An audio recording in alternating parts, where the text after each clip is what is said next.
Okay. Okay, again, thank you everyone and welcome to our artist panel conversation today. I just want to start with a brief intro. So Grimaldis Gallery is the longest continually operating gallery in Baltimore. We opened in 1977 with a focus on local and regional artists, encouraging a spirit of exploration and experimentation. Within just a few short years, owner Constantine Grimaldis began to exhibit more important international artists, beginning with Grace Hardigan, Elaine de Kooning, Alice Neal, Anne Truitt, and Sir Anthony Caro. The gallery maintained its commitment to emerging and mid-career artists while simultaneously developing relationships with many of the major names of the day, including John Baldessari, Willem de Kooning, Robert Rauschenberg, Richard Serra, Joel Shapiro, and John Waters. Focusing on a selective roster, the gallery promoted younger artists like Chul Hunan, Beverly McKeever, Jay Coe, and John Rupert, exhibiting their work along with more well-known artists in both the regular gallery program and at international art fairs in the United States and in Europe. So we are, and of course, the reason why we're gathered here today, currently on view at the Grimaldis Gallery, is a landscape show featuring seven artists with unique perspectives on the role of landscape within contemporary art, particularly within the Mid-Atlantic region. So tonight we are joined by 4 of those exhibiting artists, including Henry Coe, Andrea Evans, Erin Fostel, and Raoul Middleman. So a big thank you to all of you for participating both in the exhibition and in our panel this evening. We're going to start tonight with some brief introductions into the work of each of our 4 artists, and then we'll move to a guided conversation, after which we will have time for audience questions. And rather than take up your time by reading everyone's impressive bios, I'm going to post the artist bios in the chat as we're talking, so you can read a little bit about them. Viewers can also post in the chat questions along the way, which will be addressed at the end of the conversation. All right, so without further ado, I'm going to share my screen and we are going to turn it over to Henry. Okay. I'd say right off the bat that first and foremost, I'm a plein air landscape painter. I think that's been a significant part of how I approach my work throughout my life. Now, there is one painting in this show that is not plein air. Occasionally, I do things in the studio, but I've always wanted to use the approach of being outside in the changing light, the changing weather, the changing elements, and trying to get something meaningful on the canvas. And I've also wanted to do that on a fairly large scale. And by that, I mean 3 by 5 feet, 4 by 6 feet. Often I'll do small studies first, and then I'll go back out with a large canvas and start something big. The person who kind of gave me, through looking at his work, permission to do that was Eugene Leek when I was a student at the Institute. I never took a course from him, but just seeing his paintings and sort of recognizing right away that they were plein air and they were large.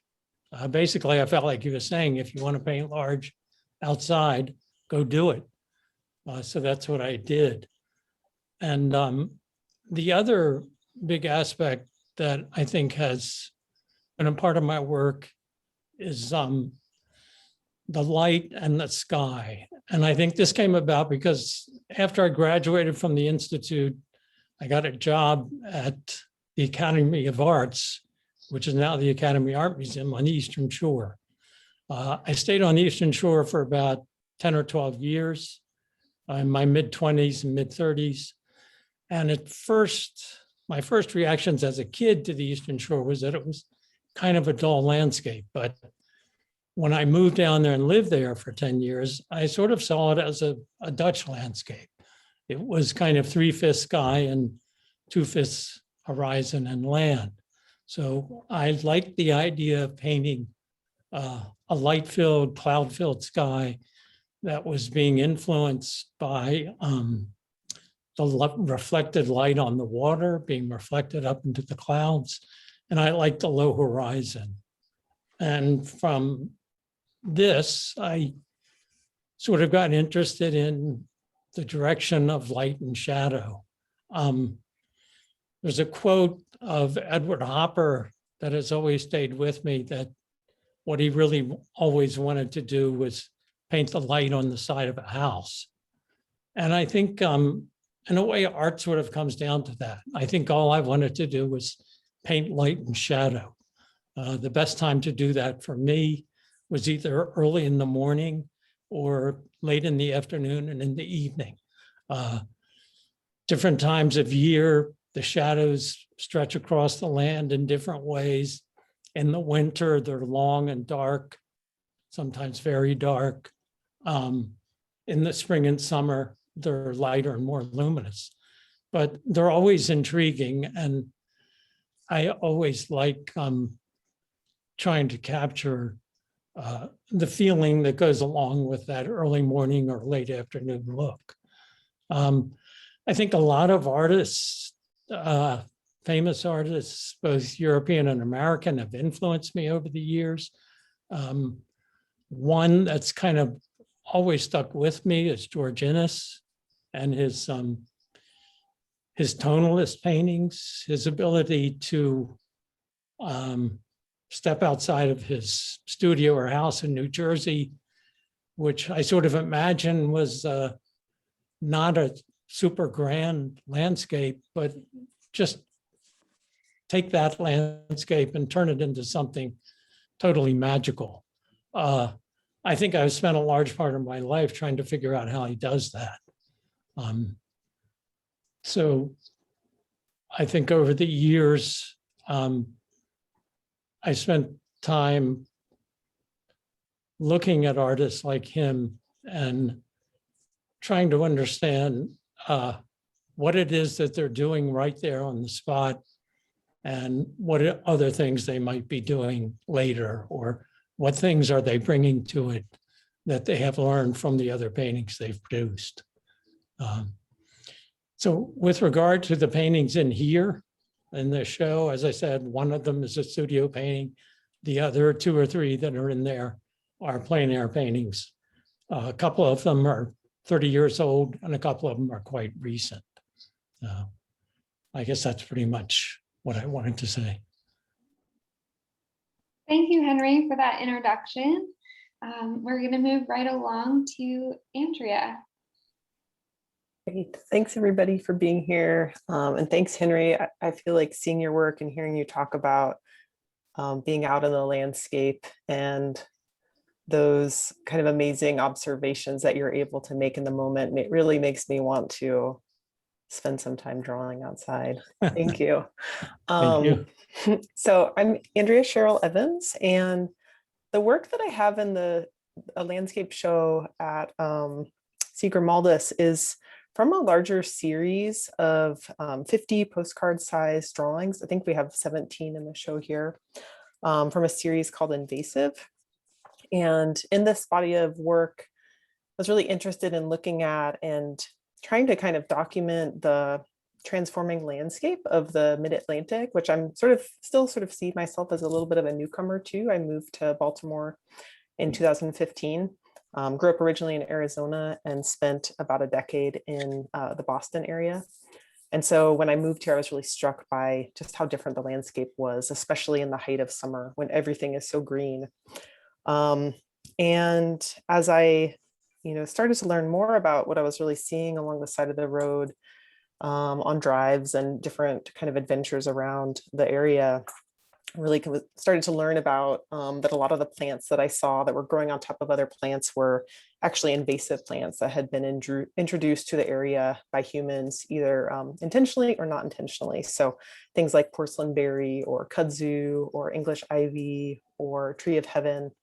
And so I was particularly interested in this way that, like, this landscape that could be seen from the side of the road was sort of this mixture of both invasive plants and native plants, and kind of thinking about just the way that the landscape itself really represents sort of the human hand and human impact and the human relationship to the natural world. And I think so often there's a tendency to want to sort of define these things as separate, like human versus natural or natural versus unnatural. And I think that part of this work is really trying to dig into the complexity of our relationship to the natural world, and sort of our role within it, for better or for worse. And with this series of work, they're all drawn in the medium of silver point, which is a drawing material that dates back to the early Renaissance. I draw with jeweler's silver on paper that's been prepared with a ground, and it allows for really intricate mark making, really detailed mark making. It doesn't really erase. It pretty much stays where you put it down, but allows for a kind of meditative building up of the surface. And over time, the silver itself also tarnishes. So the drawing kind of changes and grows over time as well. And I was particularly interested in this way that, the changing drawing might also represent in some ways the kind of changing landscape.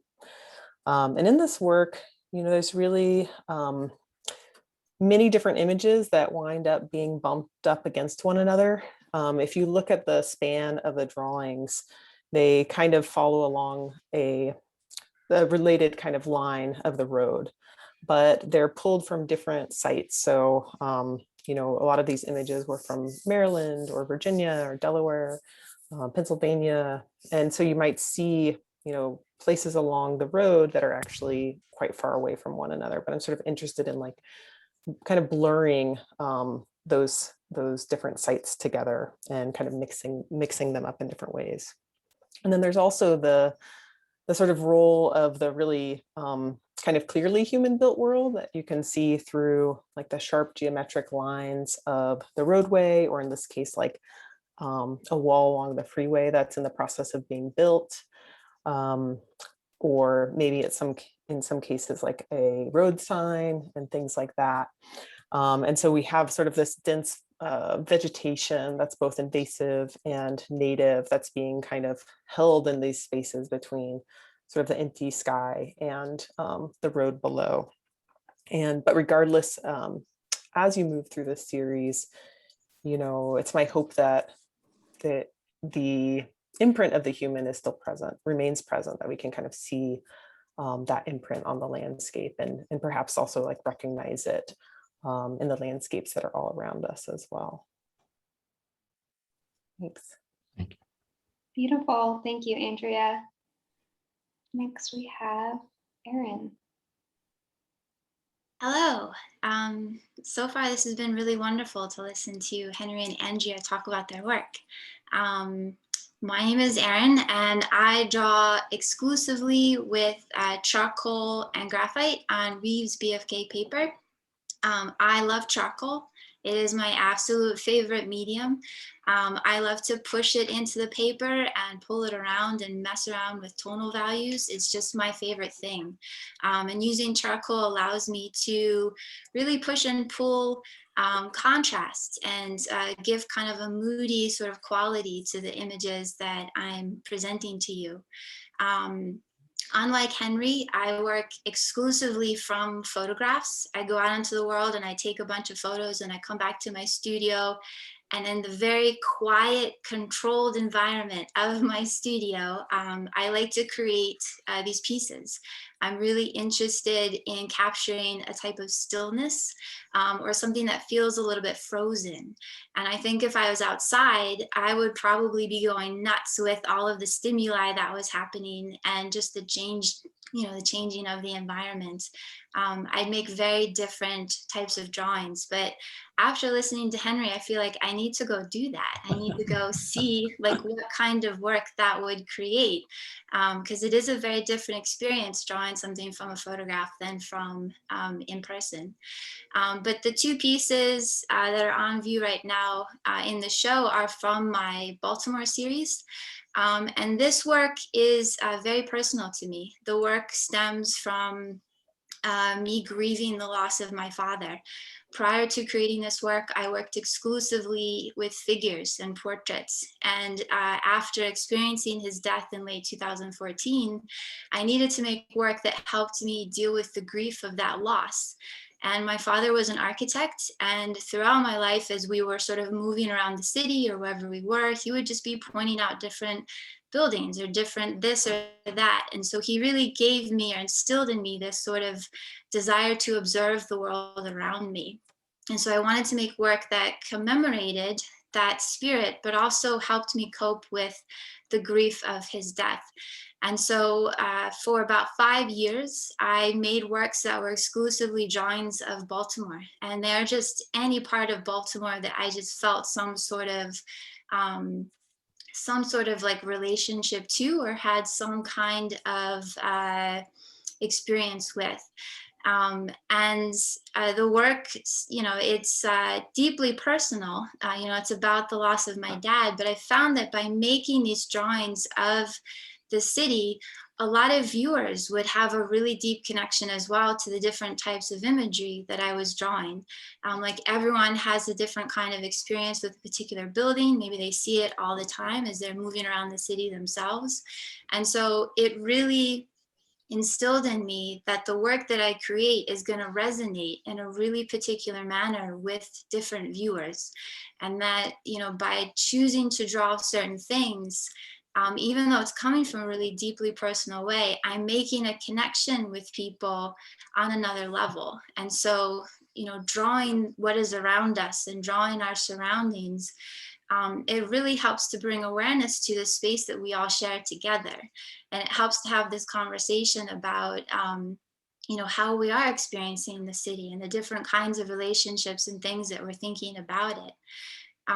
But so as I was making this work, things were getting a little bit darker, a little bit looser, and I was just trying to play around a little bit with how I was creating the drawings. Because even though I'm working very specifically with photographs, I'm trying to make something that does not necessarily look photographic, but something that goes beyond that and continues to be a drawing as well. So after I was making a lot of these drawings of the city, and I've only ever lived in Baltimore. Baltimore is the only landscape that I'm really familiar with. But after drawing such specific architecture and drawing sort of, the vegetation or the landscape of Baltimore, I wanted to go see what it would be like to exist in a totally different kind of environment. And so I took this trip to Utah, and I was really aiming to find something majestic, to find something that is the complete opposite of Baltimore or even the Maryland landscape. And so I specifically went looking for this sort of powerful, large kind of landscape. And so I went to Utah and I took a ton of pictures, and I came back, and I didn't make very many drawings from the experience, but I did make this really big drawing of Monument Valley. And after listening to Andrea talk about how she is still putting a little bit of human in each of her drawings, I found that even though I was drawing some this majestic, landscape, I was really interested in still inserting into those pieces a little bit of man, a little bit of human. And for me, that was the thing that gave it scale. That was the thing that gave you a relationship between what you were looking at and how big it was to you yourself. So a lot of what both Henry and Andrea have talked about really resonated with me in the work that I've been creating. And I've never shown my work in the context of a landscape show. And so it's been really wonderful to sort of have my work be in conversation with other work that's both different and similar to my own. So thanks. Amazing. Thank you, Erin. And Raoul, I'm going to turn it over to you for our last little intro. Well, I started doing watercolors. It was a little different because I spent most of my life doing oil paintings, and watercolors a little bit the opposite, in the sense that traditionally, if you want to make something light. In oil painting, it's more opaque. The whites and so forth have more density, and the shadows are thin. But in watercolors, the opposite. You kind of leave the white of the page or leave it thin for the highlights and the light areas, and it's thicker for things that are, that are in shadow. But I think painting watercolor is a little bit like riding a spirited horse. It has a life of its own, which you try to make do your bidding. But the pools of color have the nasty habit of skirmishing beyond your original intention. Just as good hands are crucial to riding a horse, so likewise they're to making watercolors. You either pull back too much and stiff the flow, or with a free rein allow for a blatant, meaningless chaos. A successful watercolor is somewhat happy accident with a proud and indomitable otherness. Now, I wanted to talk about, I'm showing mainly the watercolors here, mainly are the watercolors I did in southern Utah in the parklands, like Capitol Reef, Arches National Park, etc. And, around Maryland, just a natural landscape of the East Coast. Let me say, my friend I grew up with invited me to go on these excursions into the parks, and we would go out and hike, and we'd sleep in the canyons, and we'd have fireside chats, and it was really great fun. And he would take photographs, and I would do watercolors, and it became a whole new experience. I would go every year, sometimes twice for a week or so, and experience that. Now, the landscape that I'm used to doing, like around Maryland, or even in the French countryside or edges of Scotland, I go about different places. They usually have a definition. Say, the landscape is, has an idea of like growing crops. It has hay in the fields, and you have horses grazing in the pasture land, and fishermen along the embankments. But if you go out west, the landscape's totally different. It doesn't have that kind of definition. It's more, I guess, like a watercolor in the sense that, you can't go back and correct it. Once it's done its thing, you're more or less, that becomes the fact of the matter. And, in oil painting, you can let it dry and work back over it, change it, do everything. But you kill a watercolor doing that. It just doesn't work. So there's a kind of sublime quality, kind of absolute quality in the precarious embankments of light and sky and rock that you find in the Utah landscape that goes, if you want to compare, say, Bailey Constable with Turner, well, like Constable is more like, I love Constable, the painterly qualities and so forth in his skies, but he deals with the more domestic and landscape. But Turner, and he does more watercolors in that sense also. He deals with a language on the other side of traditional formulaic meanings to the landscape.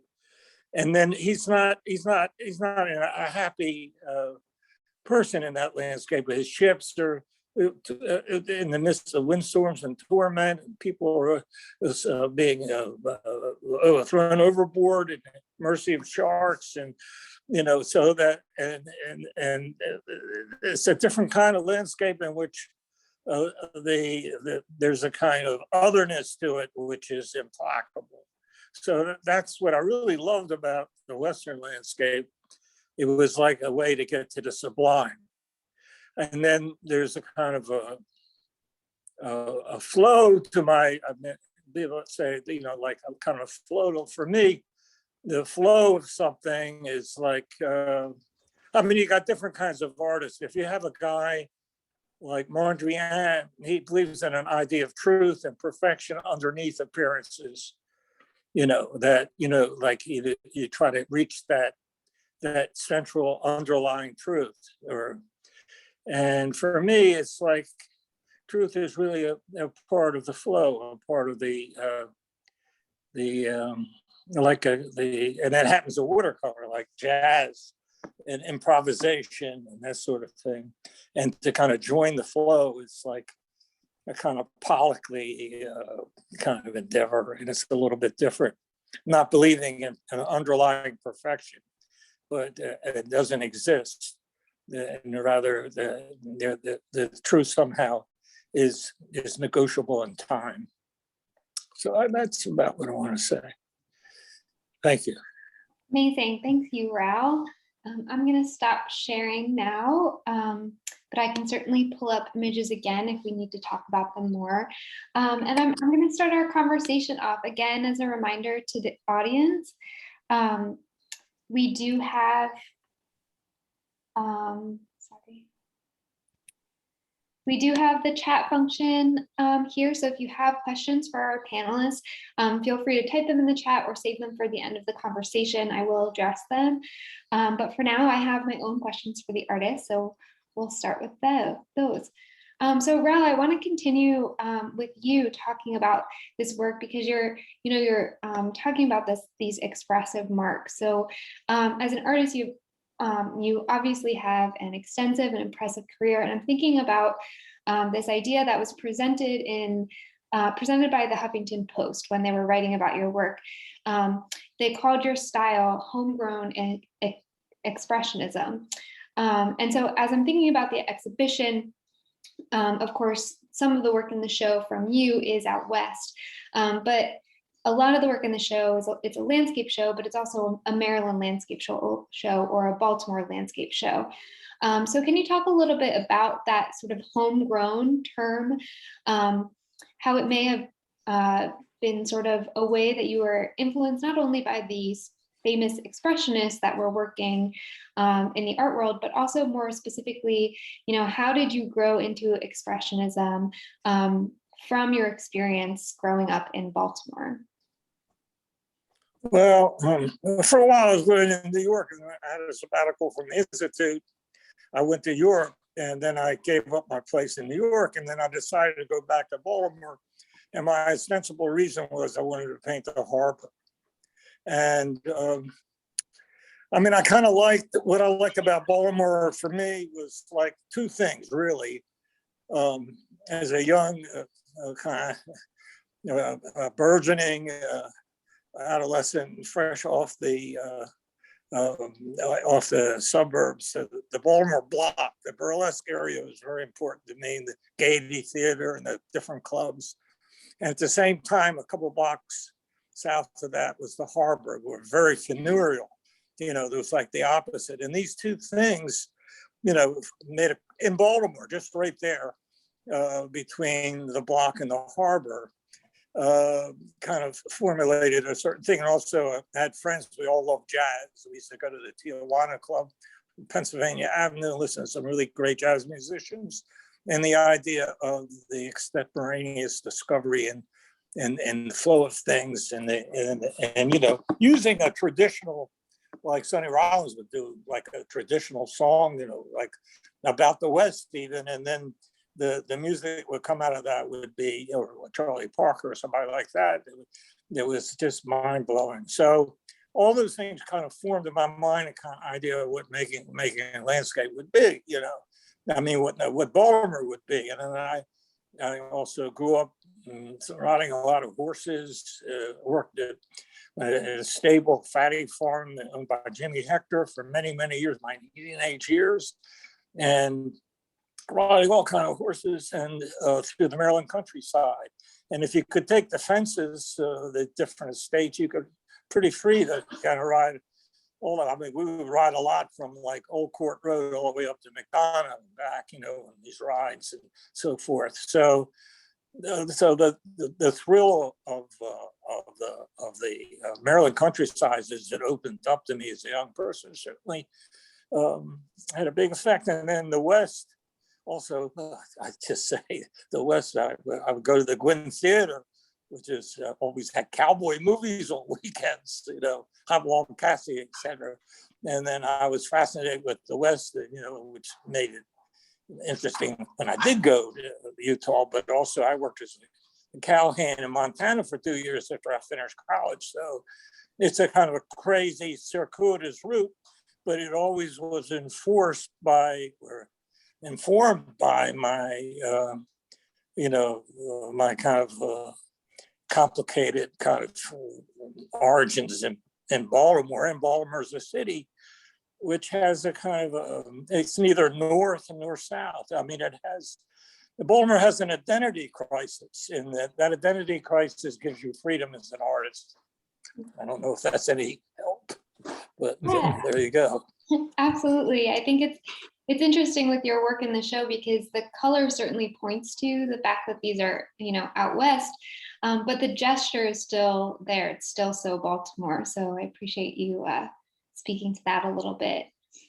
Erin, this sort of brings me to my question for you, which is, you know, you have 2 drawings in the exhibition that speak directly about the Baltimore landscape, but they're juxtaposed by the 3rd drawing of the Western landscape. So, you know, of course, the Western piece was made separately from the Baltimore series. You frequently work in series drawings, but now that you have seen all the work together in the exhibition, not just with each other, but also with these more idealized landscapes from some of the other artists, does it reframe how you're thinking about the landscape genre as a whole?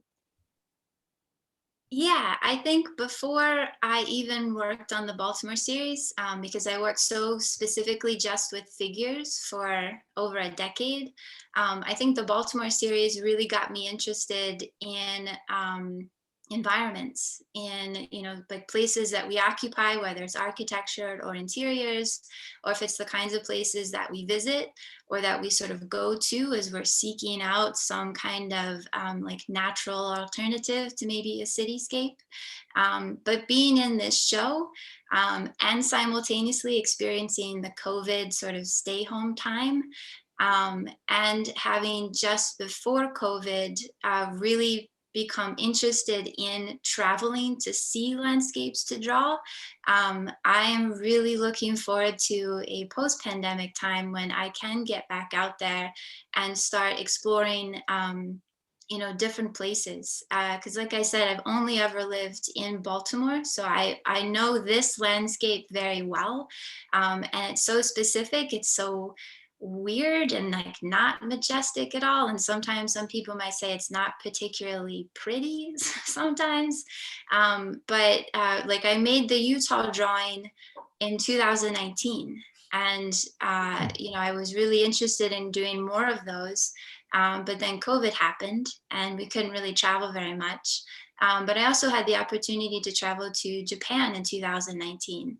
And I think the experience of getting out from the place that you know, and the place that you spend a lot of your time, and maybe the place where you make all of your art, is really important. And I think a really great way to explore other areas is to make drawings of the landscape, whether it be cityscape or whether it be, you know, rolling beautiful hillsides.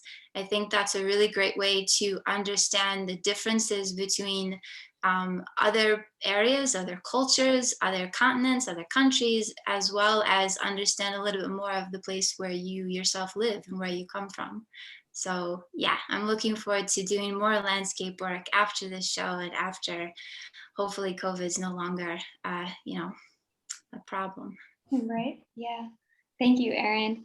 And Henry, so that sort of, you know, makes me think about your work because we're talking about, you know, going out into the world. And by contrast with, you know, the Baltimore landscape, your paintings of the county and of other landscapes are very picturesque. And so you sort of touched on this during your mini intro, but I'm curious, since much of your work is done in plein air, is there, you know, main thoughts that go through your mind when you're selecting a location to paint? Is there something really particular about a landscape that captures your attention first? You mentioned light, but maybe an expanded idea of that. Well, I think the time of day is very important to me because of the light. So I'm going to look for something in the early morning or in the late afternoon. I find that when I go out in search of a preconceived idea, something particular that I want to paint, I almost never find it. It's much better to accept what's out there. And often the best thing is just to set up somewhere and paint, and maybe discover after you've done the painting that you can turn a look another way and do something that's far closer to what you want to do. The other thing is traveling to different areas, as the others were just talking about. I love going up to Maine and painting. I love the quality of light there. When I showed in a gallery in Houston, I went to Texas quite a lot and rented a car, drove out to Big Bend National Park or to the hill country in central Texas and painted there. And then I've been lucky enough to spend quite a bit of time painting in France, where I think I was really struck more than anything by a sort of different quality in the air that seemed to kind of open up a way of seeing how much the Impressionist painters were capable of putting air between themselves and the subjects they were painting. And so I kind of wanted to carry that back and try that here. Another thing is, I think in terms of finding subject matter, I think several years ago, maybe about 10 years ago, I got kind of tired of the Maryland green. It's very intense. And I kind of find it hard to paint without making it look just too bright and too garish. So I sort of looked for other things, and I started doing what I thought of as kind of rural industrial stuff, driving up to Pennsylvania to small towns that had factories and railroads and train yards, and painting there, and just painting grays and rusty browns and reds. And I really enjoyed that. Unfortunately, they were a little bit harder to sell. So, but it's something that I'm sure I'm going to go back to in time. But I guess ultimately, I have to be careful about not having too clear an idea or a preconception of what I want to do before I go looking. It's best to just find whatever comes along. Are there ever, and this is, I'm sorry, I'm going off the script, but are there ever instances where you start a painting outside and abandon it?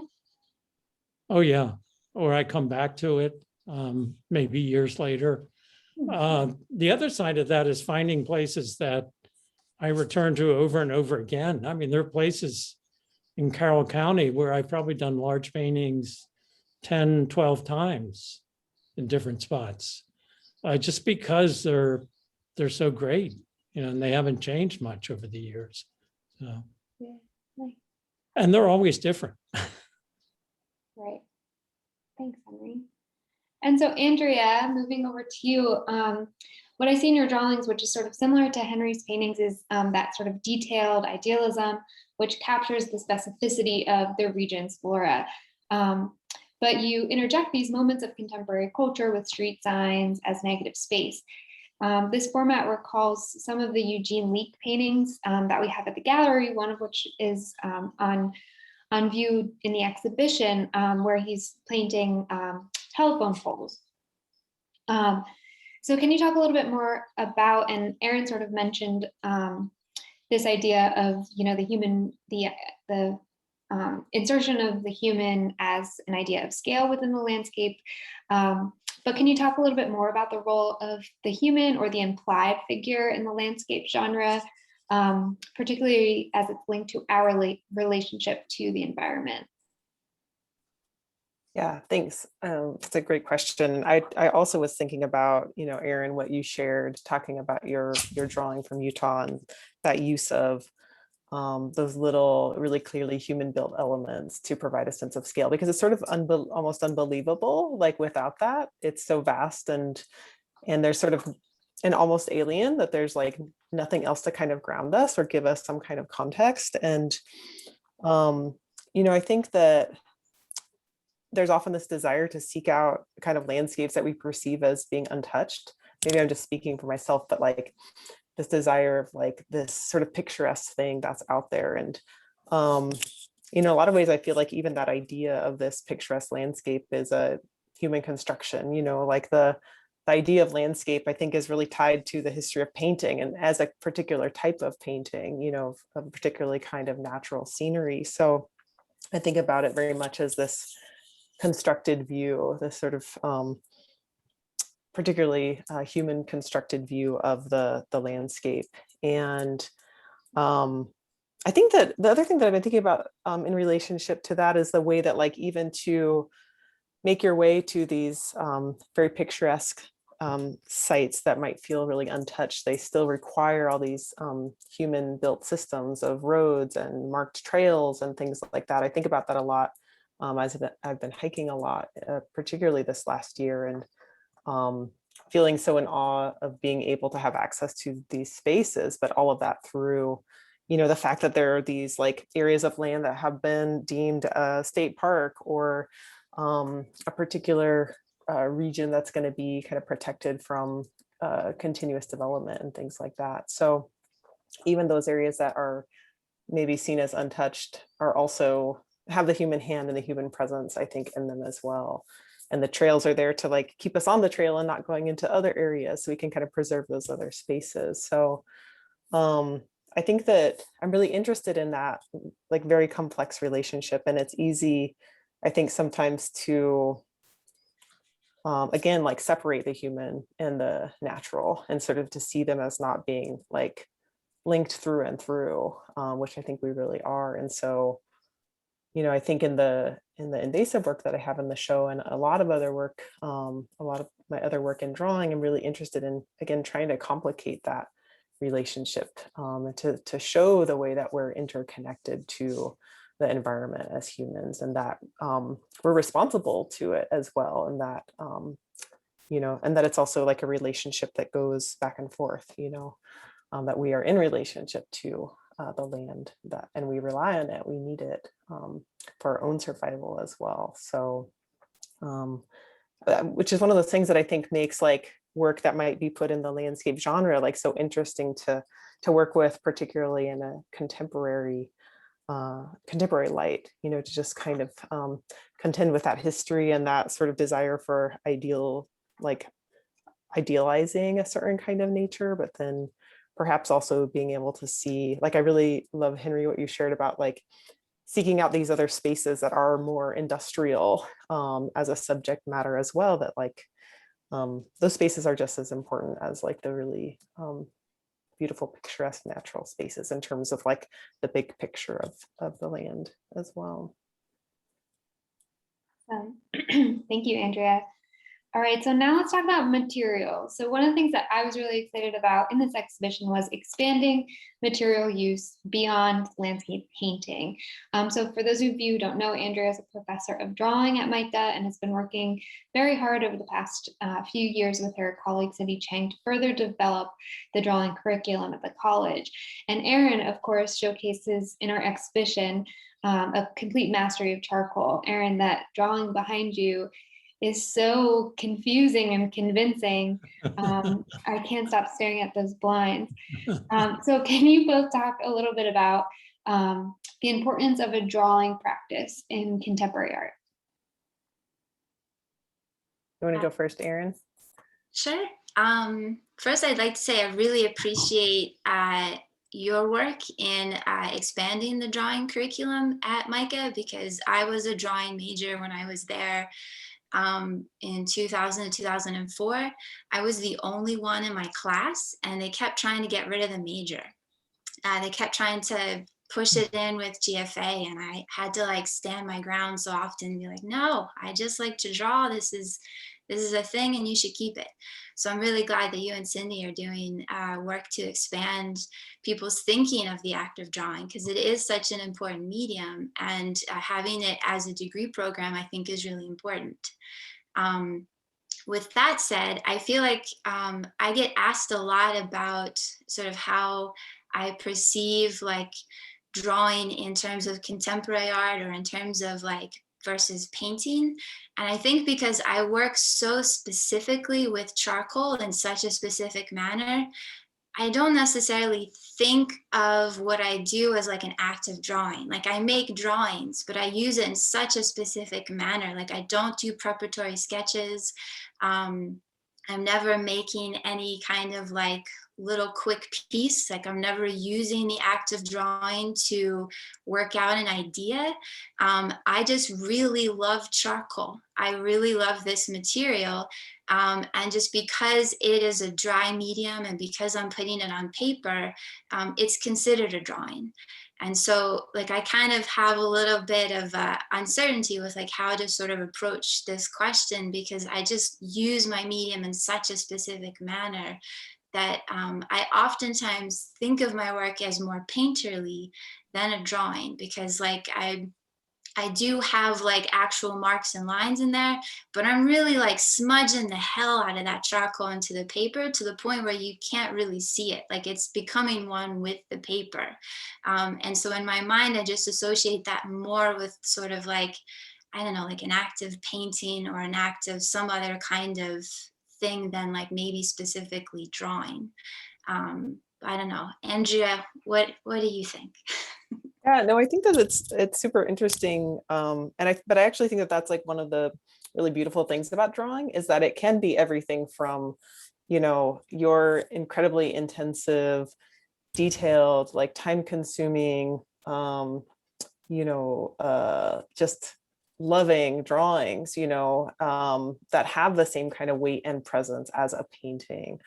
But it also can be like a sketch drawn on a napkin to get like an idea out of your brain and to share it with someone else. And I think that breadth of what drawing can be is, for me, like one of the things that is most exciting about drawing as a medium, and drawing both as like a historical medium, and as a contemporary medium, that it can kind of hold on to all of these things as part of what can fall under that realm of drawing. And that it can be so accessible, it can be so easy to pick up at kind of any moment in time. I'm thinking about like all these, so many artists who have been working primarily in drawing during the pandemic because they're working at home and that's what they have access to. But then also like, I too have turned drawing into this super slow medium. And when I switched, I studied painting as an undergrad and was really invested in painting. And it was when I got to grad school and I was in a very interdisciplinary program at the School of the Museum of Fine Arts in Boston. And, I was working alongside people who were like working with photography or performance, and we're just working through ideas so quickly. And I was like, oh, painting's so slow. I'm going to like start doing drawings. And so drawings for me were like this way to work through ideas faster, but then they got slower and slower and slower. And, but I love that fact that they can also be that kind of slow, meditative, really direct process. And I do think that the materials of drawing are so lovely. Raoul mentioned watercolor, which, we can call it drawing, we can call it painting, depending on what category we want to put it in, but that's like such a particular medium. Charcoal, silver point, graphite, color pencils, there's such a range of things that we can work with. And again, it can be highly conceptual. It can be trying to, when you draw something from life, you see it in a way that is so different than just like an everyday glance. You understand it in a different way. And again, I just love the fact that like all of these things can be encompassed in the practice of drawing.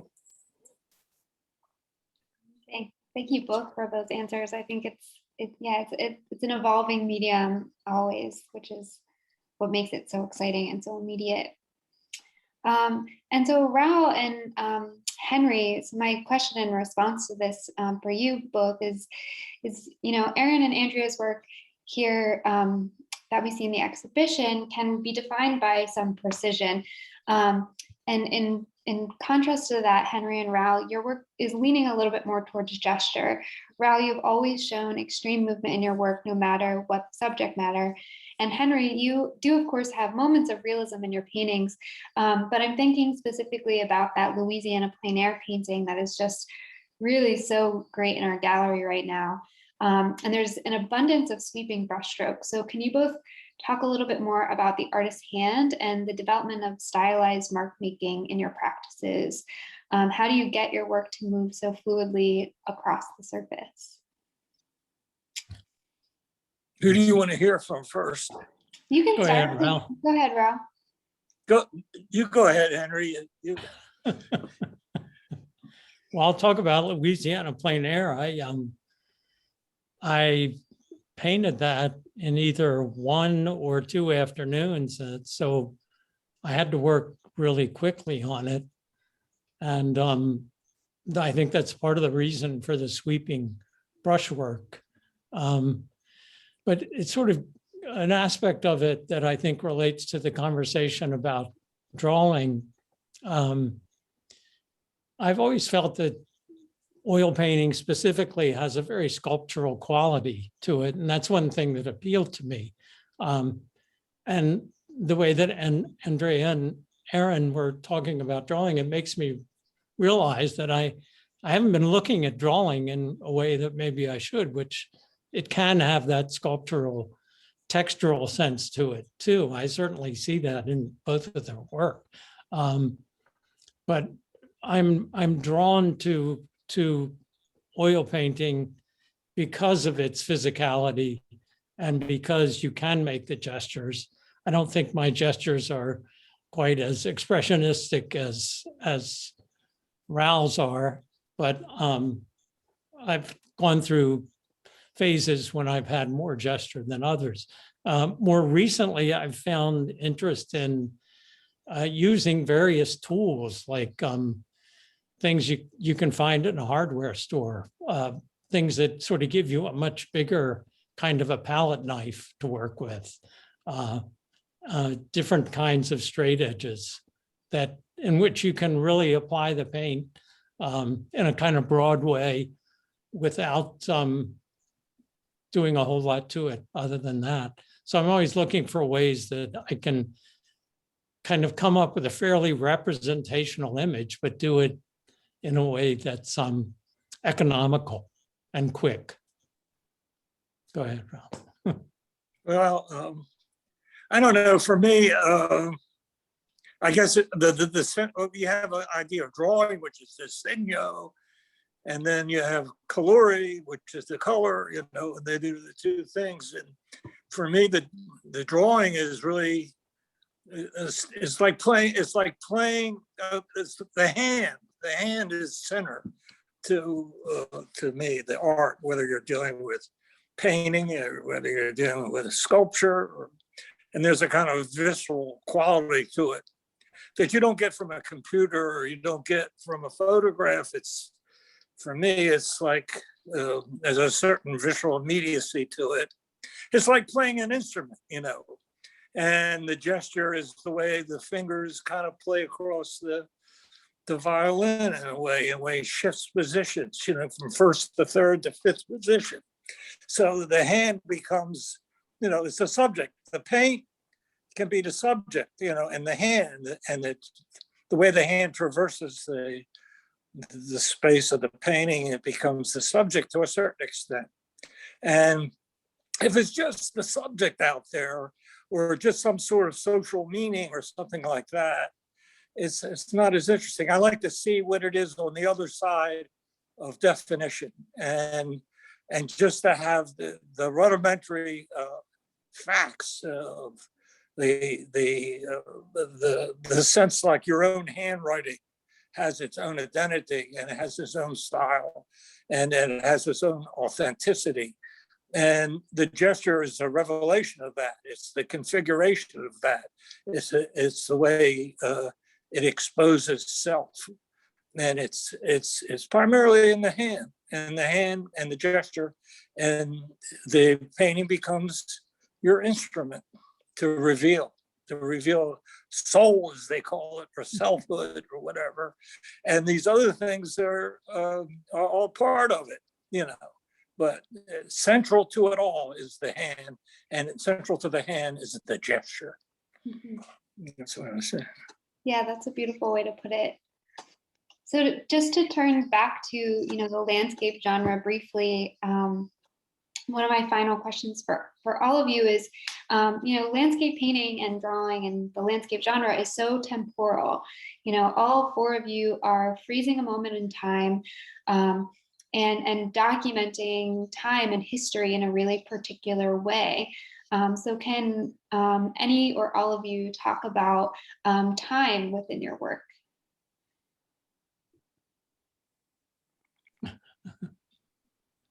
Well, Raoul, you want to start since you're on screen? well, I try to have a good time when I paint. I mean, that's certainly one part of the time is enjoy myself. But I think, the idea, for me, the idea of making a painting involves both creation and destruction. And like time will try to consolidate an image and position it in a moment. And then you have to kind of go beyond it somehow by breaking out of the confinement of time, in the sense that you're really painting in time, and not let it lock down. So they keep it open. You have to involve contradiction, and contradiction also makes the message not so extractable. Once you have a message and you extract it, then the work of art no longer has a purpose in itself. It doesn't have its own intrinsic worth. It's a conveyor of a message, and I don't want that. So, I don't know how time breaks into that, but you don't want it to settle too quickly into a kind of extractable configuration that would trivialize the otherness of the work. So that sort of thing, whatever that means.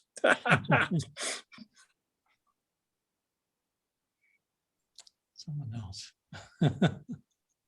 Well, I can talk about how, because I work so specifically from photographs, I'm taking an image really quickly, and I'm freezing, time and day in that image. But then I'm coming back to my studio, and I'm spending a long time making that drawing. And so I'm doing this like really weird process of like freezing time and then drawing out time with the creation of the actual work.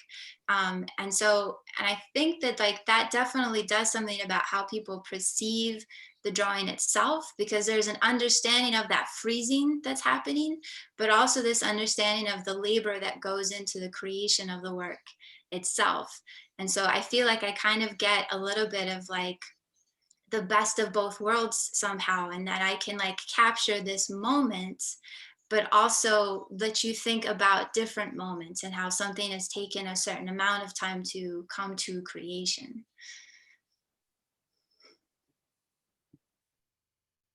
Yeah, I think similar to your process, Erin, like I also work a lot from photographs,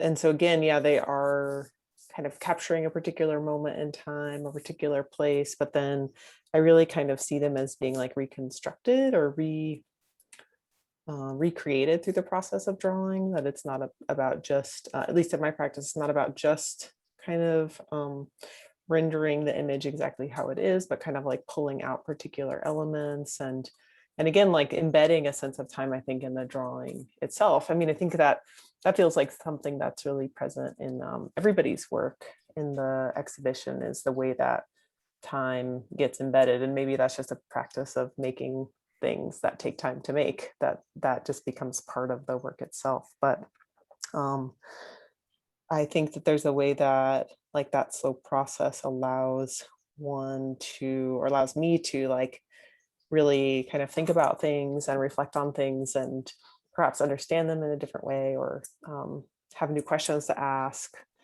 or may allow me to like see different relationships that I wouldn't have seen before, just by like having that kind of slow time. And I guess, that sense of flow that I feel like everybody's talking about right now, this idea of flow, being kind of in that moment that gets extended through the process of making.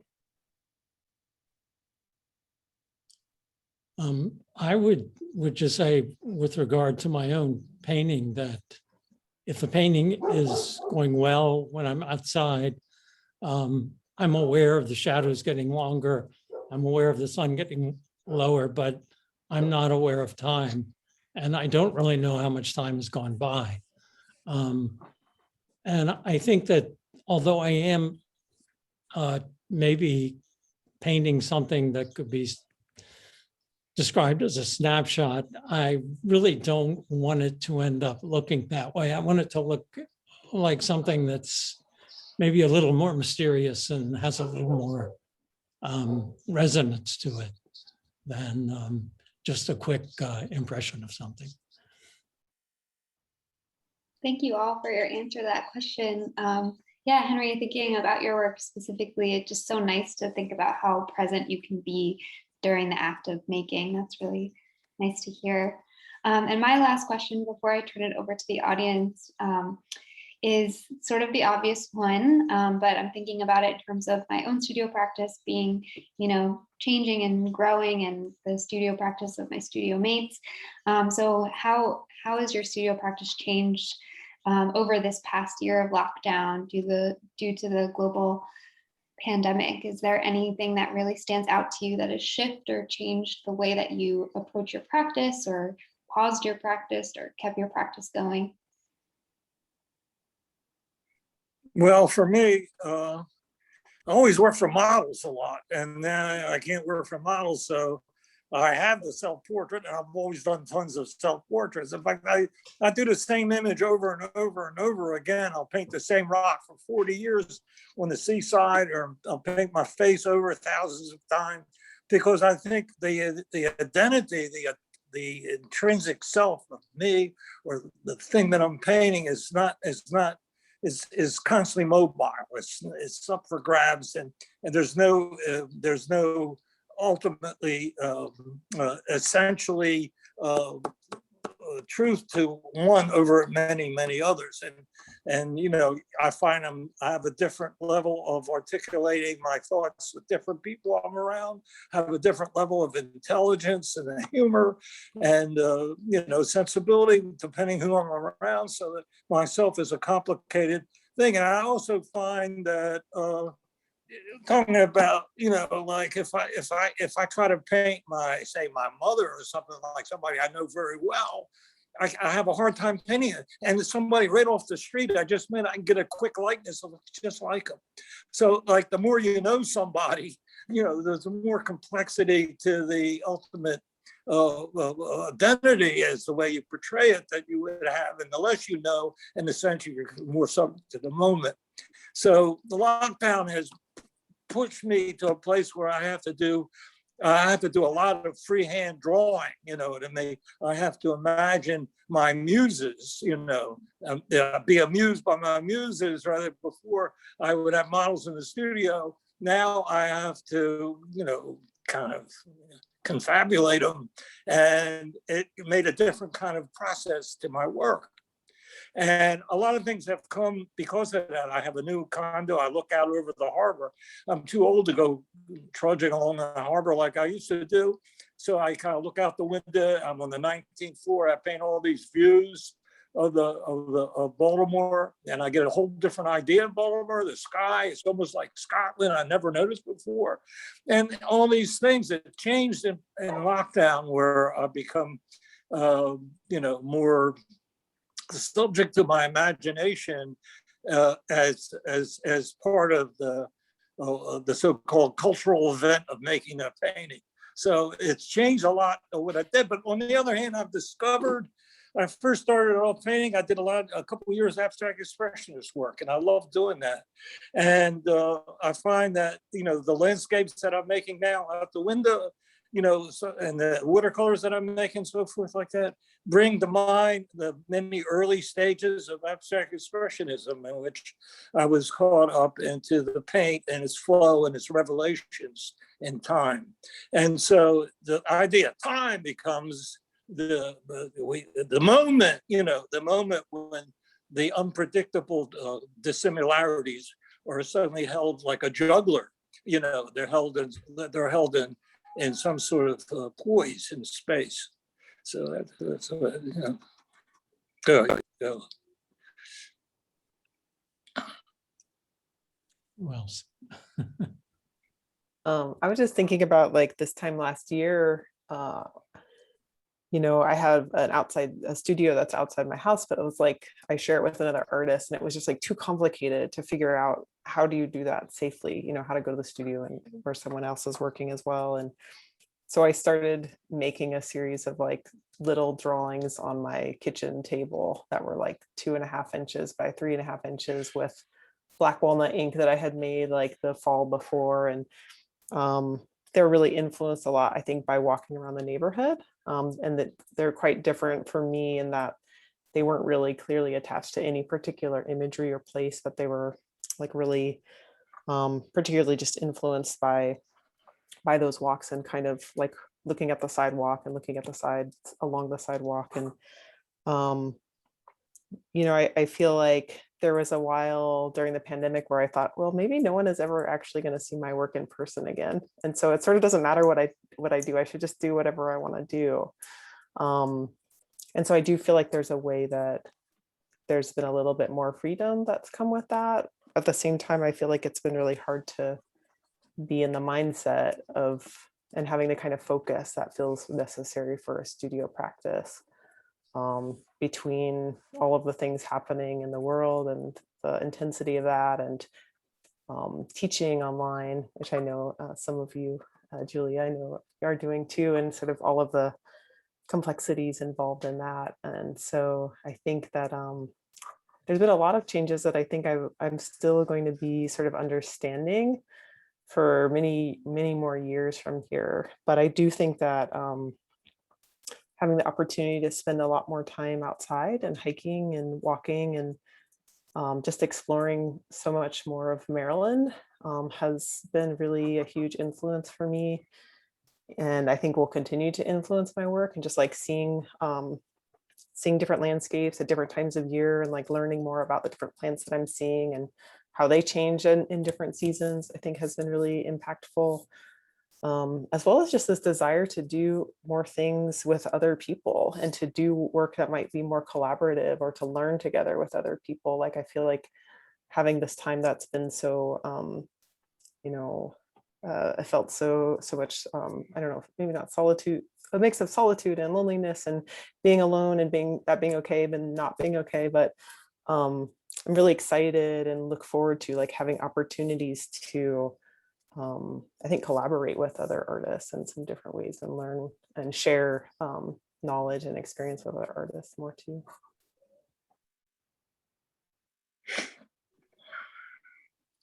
I think for me, the last year has been filled with both disruption, but also I think I feel very like solid in what I am placing importance on in what I've been drawing. I was working on a women's bedroom series at the very beginning of the year, and I had a stockpile of images to work from, but then I hit a point where I ran out of images. And so if I don't have images to work from, it kind of becomes a little bit difficult to draw. So that was the disruption, was just not having the access to go to the spaces that I wanted to draw and to focus on, and sort of having to pivot and go back into the depths of my computer and find other things that I maybe had taken a photo of and had sort of set aside for like a rainy day or whatever, and try to do that. But I think it's really also solidified how the things that I've placed importance in, they're still really important, and maybe even more so important now after we've experienced, the pandemic and everything that's happened in the past year. And so that felt really good to know that what I place value in still has importance and still has value to other people. But I am looking forward to hopefully in the coming months, being able to get back out and be able to gather imagery and be able to share spaces with people and be able to show their spaces. Because right now I'm just drawing my space, which I think works because it has a connection with other people. But I really, as Andrew was saying, like there is a sense of collaboration that happens when you are drawing somebody else's space. And so I want to continue that work. And for the last year, it just hasn't been very safe to do that. And so I look forward to when I'm able to restart that and really get back into it. I think for me, the way that I approach painting, it's a kind of social distancing anyway. So probably it hasn't really affected me that much. Although I do find I probably paint a lot closer to home. I think I've also kind of rediscovered watercolor for some reason. I just felt the need to pick up something that I hadn't really touched for probably 20 years and have discovered that there's a lot about it that's really fascinating. And it's kind of a window into another approach to painting that I hadn't thought about for a long time. So in that sense, it's been okay.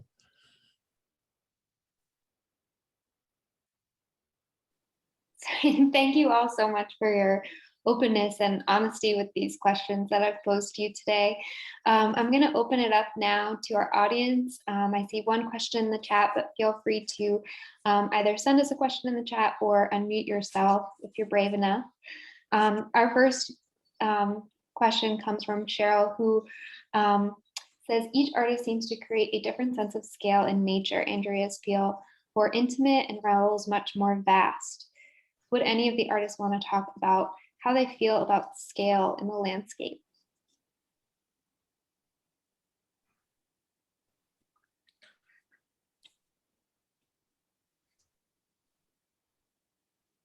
I can jump in. Thanks, Cheryl. I really love this question. I'm thinking about scale so much. And I think even like seeing the work in the show, there's such a huge range of scale that not only like the literal size of the work from small to large, but like the way that the scale of the landscape feels in the images too. I think within my work, like in particularly, I completely agree with your description of like that intimate feeling. It's something that I feel really tied to in the work, both in the scale and in the process. You know, for this body of work, I was kind of really thinking about this idea of like a postcard size, this sort of size that's almost like mailable, this thing that kind of like the way that the postcard might like capture your experience of a place that you could send off to someone else and they get a little glimpse of that, you know. And but then it also, you know, within this whole body of work, there's 50 pieces total. And so even in the stretch that's in the show, I think it's like 15 feet long, maybe. And so there's like a scale that's, I guess, narrow in height, but like long in the distance, which I feel like for me was really very much about like reflecting that experience of like being on a road or being in a car, and the way that like the landscape is long, you know, horizontally, but it gets really kind of flattened and shortened, you know, through the, you know, the window of a car or something like that. And it's kind of compressed in this way. And so that intimate scale and that ability for like the viewer to walk along that series and almost kind of recreate that experience in a way was something that I was definitely thinking a lot about in the work, that maybe there's a little bit of that vastness, but it comes through the horizontal and not so much through that, what is that, the y-axis, the vertical axis? Well, I guess the scale, I mean, there's certain kind of fish, I don't know, maybe goldfish, you know, you put them in a different size tank and they fill it, you know. I think my ego is like that. I have a real vulgar kind of sense of myself with it. No matter what size, I could get a big size. I want to do a self-portrait, my head takes it over, you know. And if I have a small painting, it fills all the borders. It's just a kind of usurpation of self over. I don't know what it means. It's a vulgar kind tyranny over that which would, I don't know, my voice wants to explode the boundaries and fill it in such a way that it becomes incredibly tyrannical, and that's part of what I am. That's my identity. It's not Mr. Nice Guy. It's a kind of I'm taking possession of something. The self is taking possession of the otherness in a way, trying to, and it gets defeated a lot in the process. There you go. So scale is really kind of a battle between, ambition and discreteness and so forth. And it's always I'm surprised how much control, how much. I mean, I have to go with it because it's not something that it happens all the time. It takes over, and scale becomes an intrinsic force, of my own claiming the territory. The territory is the painting, and I claim it.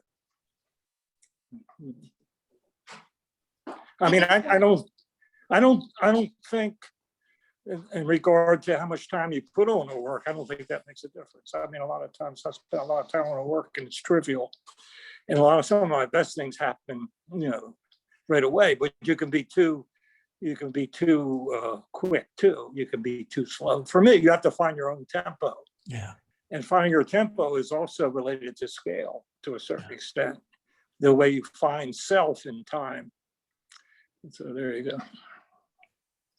I think subject and intent also play a huge role in, for me, determining scale. I know my Utah drawing, that's a vast, vast landscape. And to draw it small just felt like I was not doing it a service. And even though it's big, and for me, it's probably not the biggest drawing I've ever done, like I wish I had made it larger, just so that you, as a viewer, would have some sort of experience up against it as, as a drawing, as an object, as an image on the wall. But I've also done like really small pieces of a similarly vast, landscape. And I think intent of like what you want, like what the artist wants the viewer to feel as they're coming up to that piece, for me is always a huge aspect of how large I determine to make something. Intimacy is really important if you want someone to get really up close to something and really have a really personal sort of viewing experience. But if you want to overwhelm somebody, you got to go big. Like it's just got to be big, and it's got to be like you can enter into it as you at your size. That's how you sort of get that monumental, quality to it. I just want to say about Erin's Utah piece, I think it has a feeling of extreme size, because when I looked at it, I felt like I was looking at the bones of the earth. I don't know whether you'd have to make it any bigger. It seems to have something in it that feels big to me. And as far as Andrea's things, I just wanted to say that I like the segmented quality also. The fact that you're, on the one hand, you have this kudzu that's overflowing its boundaries, but we see it in segments as we go along. It's everywhere, but it's in segments from our car windows. As far as the sense of scale in my own paintings, I've always liked the idea. I didn't want my painting to look like you're looking at it, looking at a landscape through a window. I wanted it to be like it's more the front end of a bulldozer, and it's scooping you up into it, so that when you're standing in front of it, you're standing on the ground in the foreground of the painting. I don't know whether that works or not, but that's the way I look at it. Great, thank you. I think we have time for just one more question here, which comes from Anderson in the chat.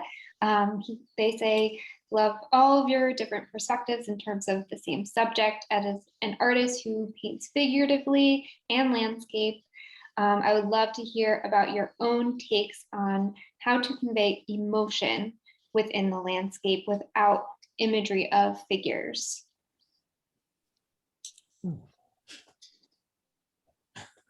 I know that I do that very specifically by using contrast, by really pushing and pulling the tonal values of charcoal.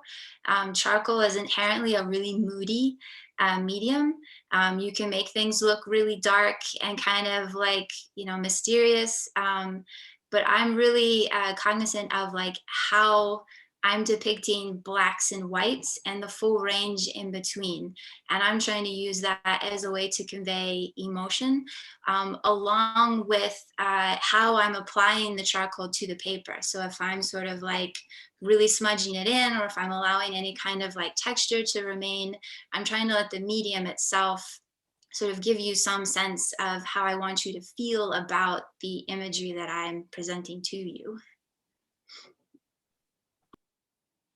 Well, I mean, I found when I was doing landscapes, if I was on a hill overlooking a landscape, and the light changes, you know, like perceptibly in time, and that you can already account for.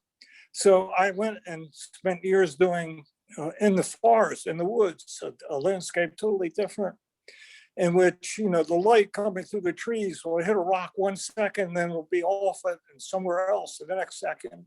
There's no middle distance, there's no foreground, middle distance, another kind of distance. So I kind of went emotionally, I went away from a certain predictability of my relationship to the landscape, to where I suddenly became, you know, vulnerable.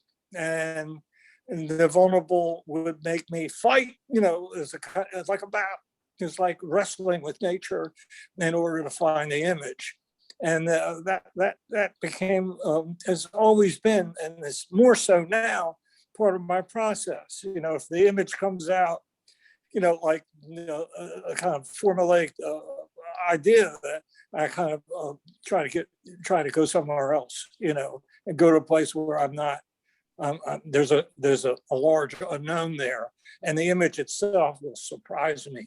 It will surprise me, and that becomes the real excitement of painting for me, is to have the painting, the process, the materials, in a large sense, show me its intent, and that emotion involved with that.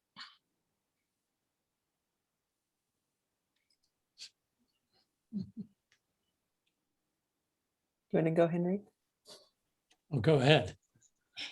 Yeah, I was thinking about the mark, you know, and the way that a mark or a brushstroke can be so evocative, and how they like compose an image or compose a space. And so I think for me, that's a big, I think we're kind of like all identifying some of these different components that in many cases we use in our own work to convey kind of emotion. And I think for me, that mark is something that feels really present, that up close it might look sort of energetic, but it's also like tiny little scribbly marks. And so from a distance, it maybe has a sense of calmness. So there's a bit of like contrast there between the sort of up close view and the distanced view of it as well. But I think so much about like sort of the way that like stillness or kind of quiet can be captured through a mark, different systems of mark making, or something that feels much more energetic, and just the way that like the literal movement of the hand of the artist can, I think, convey a kind of expressive or emotive character within it. Yeah. I think for me, it's maybe trying to see things more in terms of value and tone, and to limit that to a certain extent, to not have too many different values. And try to keep things reflecting nature, but sort of able to be read in a way that's suggestive of some sort of feeling. Awesome. Thank you all so much. I really appreciate this time with all of you to talk through your practices more and really think about what this exhibition means as a whole. You know, we curate it so quickly, and then, you know, and then I get to sit with the work in the gallery for a number of weeks, and my ideas around all of the work changes and grows. And so it's nice to have this time nearing the end of the show to talk to you all a little bit more. And thank you to all of our patrons who have joined us here tonight. A landscape show which features work from all of these beautiful artists, as well as late artists Eugene Leek, Robert Dash, and Wolf Kahn, is going to be extended. So you still have a week or so to come in and see the show if you have not already. We also have a virtual version of the exhibition on our website. I'm putting my direct email and our gallery phone number and website on the chat right now. So if you have questions or want to schedule a private appointment, feel free to email me or give us a call. Our next exhibition is Hidenori Ishii, who will open his show on May 11th, and we'll have a reception on May 15th. So we're looking forward to some more programming surrounding that exhibition. And yeah, thank you again. It was nice to see all of you. Thank you.